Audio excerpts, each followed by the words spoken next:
I've had someone ask me about how our automatic rabbit water is set up, so I'm going to show you.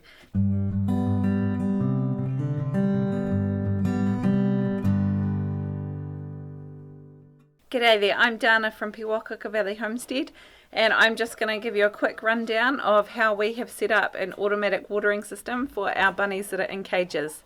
Now, I'm kind of known largely for the amount of content that I have put out about raising meat rabbits in colonies, and previously that is definitely what we've done, and I am still an advocate for colony raising rabbits. However, two reasons why I have these guys in cages. Number one, while I was pregnant with our now 1.5-year-old, we went out of meat rabbits for a while because I just wasn't able to be keeping up with processing them. And so my children kind of took over the rabbit colony with their pet rabbits, and now that is the way that they make their own pocket money, is they breed pet rabbits. So I can't use the colony shed anymore for my meat rabbits, so I have had to sort of resort to something else. And down where we live, trying to get good quality rabbits is really hard, especially the big meat rabbits. So these guys have come from up north. They've got really good genetics, and I'm trying to breed two separate lines so that I can sell meat rabbits like breeding trios from two separate lines that aren't related. So I have to keep them separate, and I don't have enough space for two completely separate colonies, so that's why we have got these guys in cages. Now, one of the best things about having an automatic water system obviously is you're only filling up one bucket. You're not having to fluff around. Before I put this in, everybody had their own separate water bowls and their own separate feed bowls.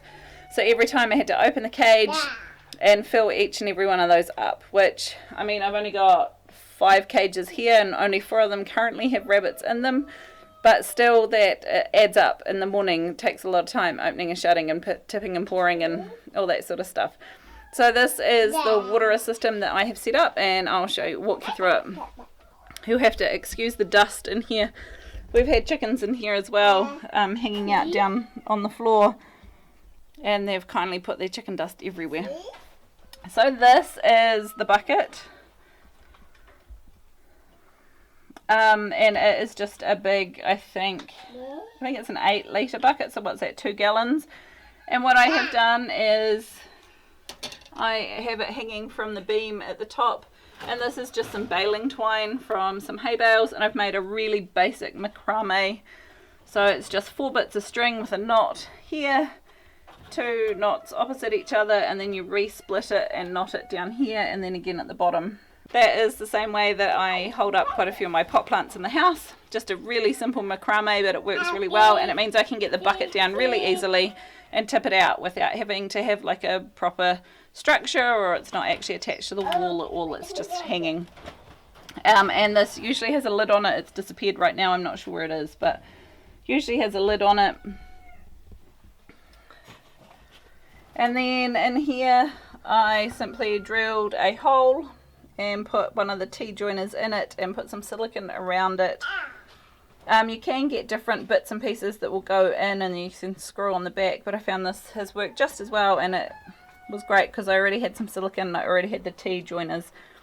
And then it just has the silicone hose, which is really, really cheap. Unfortunately, it's got a wee bit of algae growing in it. It's just getting a lot of light from the window here, which of course, I mean, the upside is it shows that the water's not treated, but a little greenery never killed anybody. So it's just got this silicone hose. It's really soft and bendy, which means it's really easy to sort of mold around where you need it to go. And then so it just runs along the front, and I've just tied it on in a few places so it's not flopping around. When you buy these little nipples, they come with this little latch already attached as part of them, so you attach the piece of spring onto your wire, and then you just pull it over and hook it on this side, and so that holds it pretty steady. And then you just need a little piece of hose off to one of these, your main line. Now, the one thing I have learnt here that I need to bring some extra hose down and fix is that this water line is directly above the feed dish below that's currently being fiddled in by a toddler. So every time she uses this, it drips, and it was dripping down through the bottom cage and down into his food. So at the moment I've just got the scraper shovel sitting there. This is what I use to flick all the manure off the plastic between the two, so it just catches the dribbles, because of course every time she uses it a little bit does dribble down, and so that was all landing in his feed dish. So at the moment that shovel's catching it, all I need to do is extend, probably recut the hose over here and move her water over out the way. Now if you don't have any of these spring latches, I recommend you get them. They're very, very cheap and they make things so much easier. Before I was using just a little piece of curled wire, which did work, but the spring latch itself is so much easier. So then all you do, once you've got this set up, we come to the faraway end. This is Snowball. You might remember her from previous videos. She's also not very pleasant when you stick your hand in the cage. So at the end here, all I've done is folded the hose back on itself twice and then tied it off with some wire. You could use zip ties, would work just as well. Or if you want to buy a specific bung, I'm sure that they probably create those too, but this works perfectly fine. And then to prime the line, all you have to do is go along each of the nipples and just turn them on and drain the air out to make sure that the water's actually working. And if you've got two rows like what I've got, you can just put a T in, drop one down, and then you can run a second row off there if you need to. What are you doing? Look at that. Look at that.